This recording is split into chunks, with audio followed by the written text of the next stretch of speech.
ये question number 8 जो है इसमें उन्होंने 2 पॉइंट्स दिए हुए हैं एक सर्कल के। वो कह रहे हैं कि ये ए पॉइंट और ये जो बी पॉइंट है ये दोनों सर्कल के एंड पॉइंट्स हैं, मतलब एंड पॉइंट्स ही बना रहे हैं ना। और वो क्या कह रहे हैं, हमें दो चीज़ें फाइंड करने को कह रहे हैं। एक तो कह रहे हैं इसका सेंटर फाइंड करें, सेकंड चीज़ क्या कह रहे हैं कि रेडियस फाइंड करें सर्कल का। सेंटर मतलब बिल्कुल ये इसका मिड पॉइंट को सेंटर कहेंगे। इसके अलावा रेडियस ऑफ सर्कल यानी सेंटर से बाउंड्री तक का फासला, चाहे यहाँ से यहाँ तक का डिस्टेंस फाइंड कर लें, चाहे सी से ए तक का डिस्टेंस फाइंड कर लें। तो ये दो चीज़ें हमने फाइंड करनी है। तो इन अदर वर्ड्स हम कह सकते हैं सेंटर का मतलब है मिड पॉइंट, और उसका भी हमने पीछे क्वेश्चंस किया, फार्मूला हमें पता है, हम वैसे ही फाइंड करेंगे। इसके अलावा हमने क्या फाइंड करना है, रेडियस फाइंड करना है, जो कि किसके इक्वल होगा, सेंटर से यहाँ तक का फासला, यहाँ से यहाँ तक का। तो वो भी हमें डिस्टेंस ही एक तरह से फाइंड करना है, डिस्टेंस फार्मूला दो पॉइंट्स के दरमियान का। तो उसके लिए हम डिस्टेंस फार्मूला यूज़ करेंगे, यानी सेम वही दोनों फार्मूले यूज़ होंगे जो कि हमने पिछली स्टार्ट की क्वेश्चंस में सॉल्व किए हैं। तो अब जैसे कि हम लेट करते हैं कि सी जो है यहाँ पर इसका सेंटर बना रहा है, और जो पॉइंट मिड पॉइंट होगा ए और बी पॉइंट का उसको हम सी कहते हैं। उसका फार्मूला वही मिड पॉइंट वाला जो कि सेंटर उसका होगा। तो उसमें x1 और x2 की वैल्यूज़ पुट की। हमें पता है फर्स्ट वैल्यू ये x1 है, ये x2, इसी तरह से ये y1 और ये y2। जस्ट उनकी वैल्यूज़ पुट की और यहाँ से इसको सॉल्व किया तो सेंटर ये आ गया। ठीक है, बिल्कुल ऐसे। अब जब रेडियस फाइंड करना है, रेडियस क्या है, डिस्टेंस है, तो डिस्टेंस का फार्मूला लिखा, उधर भी x1 x2 और y1 y2 जो जो भी वैल्यूज़ उनकी जगह उनकी वैल्यूज़ लिखी और उसको सॉल्व किया तो वहाँ से उसका आंसर आ गया।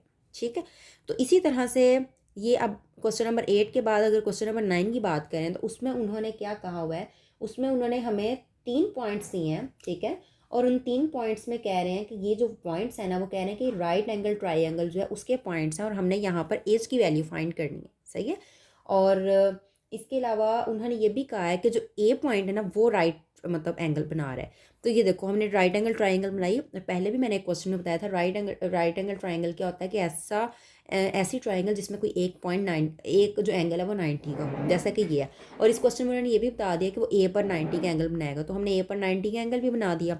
अब बाकी पॉइंट्स जो थे उनको बी और सी का नाम दे दिया। अब ये राइट ट्राइंगल कब होगी, जैसे पीछे एक क्वेश्चन भी सॉल्व किया है उसमें भी, कि अगर हाइपोटेनियस का स्क्वायर किसके इक्वल हो, बेस का स्क्वायर प्लस परपेंडिकुलर का स्क्वायर। इसको पहले लिख दो, इसको बाद में लिख दो, इट डजेंट मैटर, इससे कोई फर्क नहीं पड़ रहा क्योंकि दोनों वैल्यूज प्लस ही हो रही हैं। सही है, तो यहाँ पर हाइपोटेनियस की जगह हमारे पास क्या है, बी सी। परपेंडिकुलर हमारा किसके इक्वल है, ये चीज़ यानी ए बी, और बेस यानी ये चीज़ होती है वो किसके इक्वल है, ए सी के। तो जस्ट उनकी जगह वैल्यूज पुट की। अब बी सी की जगह किसके इक्वल, वही ये वाला डिस्टेंस फार्मूला यूज़ होगा कि final point minus initial point. तो बी सी की बात होगी तो हम बी और सी के पॉइंट्स ही लेंगे, और बी सी में बी से सी की तरफ जा रहे हैं ना, तो सी के पॉइंट फाइनल है और बी के पॉइंट इनिशियल। तो इसके पॉइंट में से हम इसके पॉइंट माइनस करेंगे, और माइनस कैसे करने हैं, एक्स वाली में से एक्स की वैल्यू, वाई वाली में से वाई की वैल्यू। तो वही चीज़ की बिल्कुल ऐसी ए बी का करेंगे तो इनके पॉइंट्स ले लेंगे, और जब ए सी का करेंगे तो इन दोनों के पॉइंट्स ले लेंगे। और इस तरीके से हमने इन सबको सॉल्व किया, यानी इसके लिए ये चीज़ आ गई, इसके लिए ये चीज़ आ गई, और इसके लिए ये चीज़ आ गई, ये दो पॉइंट्स। अब जस्ट इनको सॉल्व करना है, ये माइनस माइनस प्लस हो जाएगा, -8, और -8 का स्क्वायर क्या होता है, 64। बिल्कुल ऐसे इसको माइनस सॉल्व किया, जो हुआ उसका स्क्वायर लिया, किया आ गया। ये वाली जो टर्म है और ये वाली जो टर्म है, इन दोनों में देखो तो इनको 2 में से एच में माइनस तो नहीं ना कर सकते, तो यहाँ पर फार्मूला अप्लाई होगा। फार्मूला कौन सा आपने पढ़ा होगा कि अगर दो वैल्यूज माइनस हो रही हैं और उनका हम स्क्वायर लें, जैसे a माइनस बी का होल स्क्वायर जनरल फार्मूला, तो वो किसके इक्वल होता है, A square minus 2ab plus B square. तो वही चीज़ यूज़ की, A square plus B square minus 2ab। तो ये मतलब वही चीज़ आ गई। ठीक है, और इसको तो सॉल्व हो सकता है, सॉल्व करेंगे तो ये चीज़ आ जाएगी। और यहाँ से अगर इसको देखो तो यहाँ पर भी फार्मूला लगेगा ये चीज़, और इसको सॉल्व करके ये आ गया।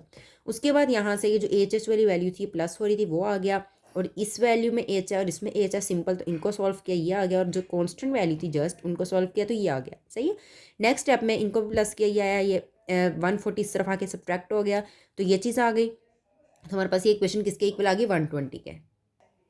ये जो 120 के इक्वल इक्वेशन आई थी वो इस तरफ आकर के होगी माइनस, तो ये इक्वेशन बन गई क्वाड्रेटिक इक्वेशन। इसको चाहे हम फैक्टराइजेशन से सॉल्व कर लें, चाहे क्वाड्रेटिक फार्मूला यूज़ कर लें। तो मैंने क्या किया, इसको सिंप्लीफाई कैसे किया, सबसे पहले तो 2 कॉमन आ रहा था, तो 2 कॉमन ले लिया, और जो कॉमन 2 लिया वो इधर आके डिवाइड होगा 0 से, तो वो 0 हो जाएगा, तो हमारे पास ये चीज़ बन जाएगी, ये इक्वेशन। ठीक है, उसके बाद मैंने क्या देखिए फैक्टराइज किया, इसी तरह से करते हैं फैक्टराइज के। 10 को 6 से मल्टीप्लाई करो 60, और 10 में से 6 को माइनस करो तो 4। फिर इन दो फर्स्ट वैल्यूज़ में से एच कॉमन आ रहा था, सेकंड दो टर्म्स में से 6 कॉमन आ रहा था वो लिया। फिर हमें पता है कि जो वैल्यू ब्रैकेट में होती हैं उसको एक ब्रैकेट में लिख देते हैं और जो ब्रैकेट के बाहर होती हैं उनको एक ब्रैकेट में लिख देते हैं, उस तरह से लिखा। अब ये दोनों टर्म इक्वल टू जीरो आ रही तो दोनों को बारी बारी इक्वल टू जीरो लिखा। यहाँ से एच की वैल्यू -6 आ गई क्योंकि यहाँ 10 प्लस हो रहा था, इधर आके माइनस हो गया। और बिल्कुल ऐसे यहाँ से -6 वैल्यू थी तो इस तरफ आके 6 आ गई। तो एच की हमारे पास दो वैल्यू आई है, एक की आई है 6 और एक की आई है -10। और इस क्वेश्चन में हमें वो यही फाइंड करने को कह रहे थे कि जो पॉइंट्स आपके दिए हैं वो राइट एंगल ट्राइंगल के पॉइंट्स हैं और आपने इसमें जो एज की वैल्यू है जो कि नहीं दी हुई आपने वो फाइंड करनी है, तो वो हमने फाइंड कर लिया। तो ये 4.1 एक्सरसाइज जो है ये क्या हो गई है, कंप्लीट हो गई है।